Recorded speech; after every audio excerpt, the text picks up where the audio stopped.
Nagagaya na ang boses, ang aksyon, intonation, lahat-lahat. At hindi lamang po mga politiko, mga kachika, ang nagiging biktima ng ganitong fake news. Ang showbiz po, ang larangan po ng entertainment, unang-una po na nagiging biktima ng mga fake news. Naku, dagsaan dito sa showbiz industry. Mga namamatay. Oo, ang daming pinatay.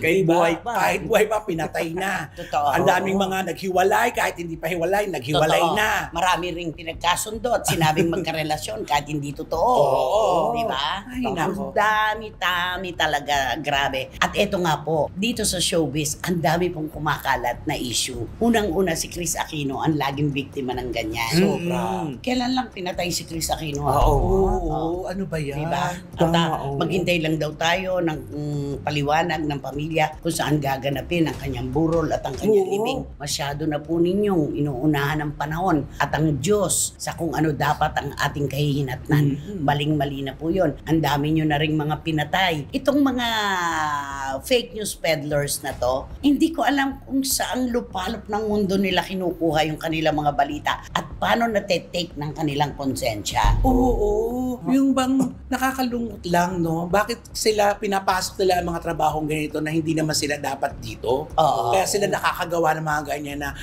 bahala na lang kung sino yung For the masaktan. views daw. Yes, for the views and for the money. Oo, Ganon. kumikita sila. Naku, maawa po kayo, wag na lang doon sa mga personalidad na gusto nyo talaga wasakin. Yung mga kamag-anak, yung mga kadugo, mga kaibigan, paano kung may sakit sa puso ang makakabasa niyan at maniwala sa inyo inilalabas? Eh di damay-damay. Totoo. Diba? Oo. At eto pa, ito po talaga nakakagulat ito. Dumalaw daw si Kuya Ipe, si Philip Salvador, kay Kris Aquino. Ay, Dumalaw. Pati ba raw yun? si James Yap, Oo. dumalaw na Oy. kay Kris Aquino. grabe. Dahil nakakahiya po ang dahilan.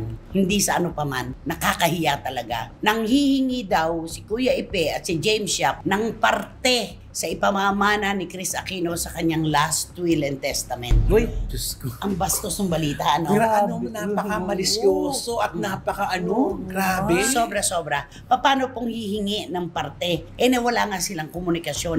Hindi nga natin alam kung meron na ba talagang ihinanda na last will and testament itong si Kris Aquino. Oo. Ano ba ang laman? Wala namang nakakaalam, di ba? Correct. Si Kuya Ipe, hihingi ng parte. Si James Yap, hihingi ng parte. Sobra-sobra naman pong fake news yan. Oo. Grabe na. Nilalabas yung ang kapal-kapal ng muka, di ba? Oo, Ni ng Kuya dalawa. Ipe at saka ni James Yap. Pag sabi sa mo, ganyan, oo, mga balita nyo. Sabi may sakit na nga yung tao eh. Tapos Oo, yung kaya, ano pa. kaya binabash sila. Oo, kaya nga, Sabi, oo. hindi ka na nga nagsusuporta kay Josh, hihingi ka pa ng parte ngayon. Oo, diba? Dito sa ipamamana ni Kris Aquino. Ikaw din, James Yap, wala ka na nga suporta kay Bim. Pero eto, hihingi pa rin kayo ng suporta. Fake news po yan, mga kachika. Oo. Huwag po nating paniniwalaan. Matuto po tayo maghiwalay ng puti sa dekolor.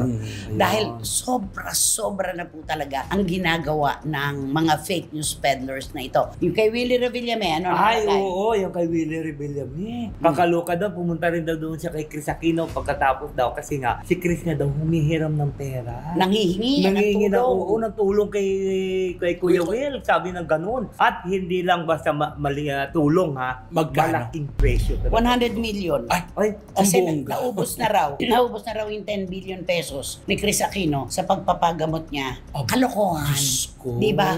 Kahit kailan si Kris Aquino ay na hindi po nanghingi ng anumang tulong o ayuda kahit kanino. Kaya po niya, kayang-kaya po ng kanyang naipon ang sakit niya ngayon para siya ay gumaling. Wala siyang hininga ng anumang tulong. At si Willie Revillame, hindi po totoo na nagpunta sa kanya para magbigay ng 100 million pesos. Kalokohan po yun. Napaka-ano. Grabe yung nagbabalita nito. Malala. OA. Matindi. Supra sa OA OA. sa OA. OA sa OA. Diba? Grabe. OA. Grabe na talaga. Kaya dapat lang talaga na kumilos ng ating mga mambabatas para mapuksa itong mga ganitong klase ng tao na para lamang po magkaroon ng mataas na views at kumita, kakalakalin po at gagawin puhunan mga personalidad na walang alam sa katotohanang pinaglalalabas nila. Oo, at sa ginagawa nyo nga, napapasama pa yung mga artisang binabanggit nyo, umaani ng bashing. para sa kanila katotohanan yun. Eh wala nga alam yung mga artista doon sa sinasabi nilang katotohanan. True. Kasi nilalagay na doon sa headline. Di ba pagkatapos Clickbait.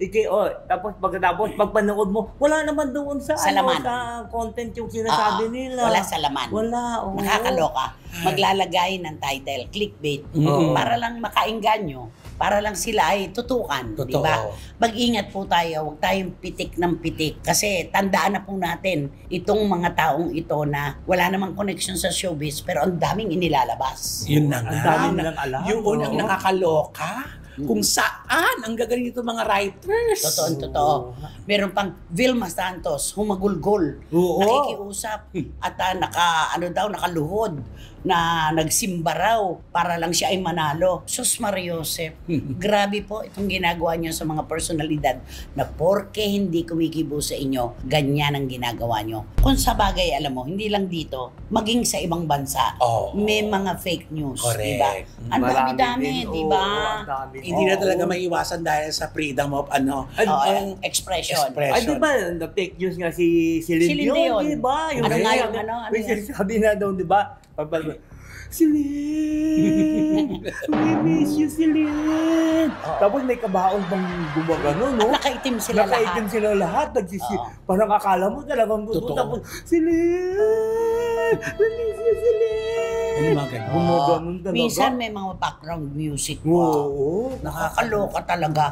Ay nako, dapat talaga wag naman nang magkaroon ng ganito ka-relax na tong mga fake news peddlers na to. Oo, kaya dapat mabilisin na Oo. pagpapatupad sa fake Aksyon. news. Aksyon na Aksyon. kailangan talaga natin. Sino nga ba yung sinasabi mo dati sa amin na sabi mo, ay namatay na pala si ganito. Tapos, in fake news pala Si yun. Barry Gibbs. Oo. Di ba sinabi yan sa atin mo? Napanood ko. Ikinorek ako ng ating mga SNNers. Oo. Buhay pa po, nanay. Oo. Pero sila man daw ay malapit ng maniwala. Dahil ang ganda ng pagkakabuo ng kwento. Unang namatay yung dalawa niyang kapatid. Oo. Sumunod si Barry.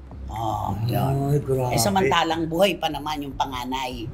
Grabe, tatlong kapatid pa lang namatay. Si Andy pa nga pala, di ba?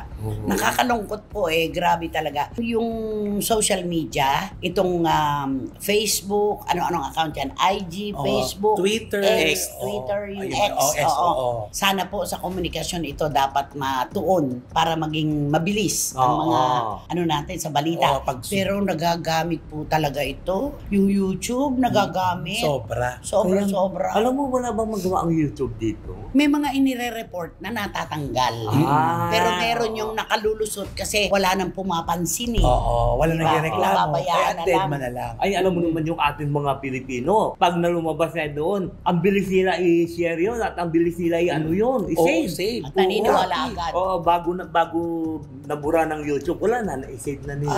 Oo. Ang dami-dami pong ganyan. Nakakaawa yung mga personalidad na talaga nagiging biktima po ng mga ganito. At eto pa, yung mga art card. Ayan. Iko-quote ang mga artista, Kahit hindi ang sila. mga politiko na hindi naman sila talaga nagsalita. Correct. Pero grabe talaga. Yung endorsement ng mga produkto, ginagamit ang mga artista. Oo, dahil sa high-tech na nga, yun, na ididikit na yung mga tao, yung mga magkadikit nga na tao, di ba nagagawa na Nagyayakapan. naghahalikan na, gano'n na mga malalana.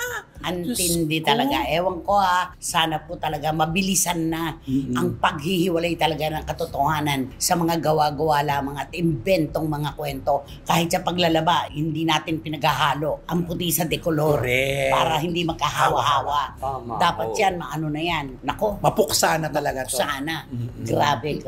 Ikaw ba naging biktima na? Ay, hindi. Ikaw ang nababasa kita. Madalas na akong patayin. Oo, pinapatay Pero ka mali-mali naman po yung mga birthday. Ano ba naman kayo? Kaya isang malaking kasinungalingan talaga.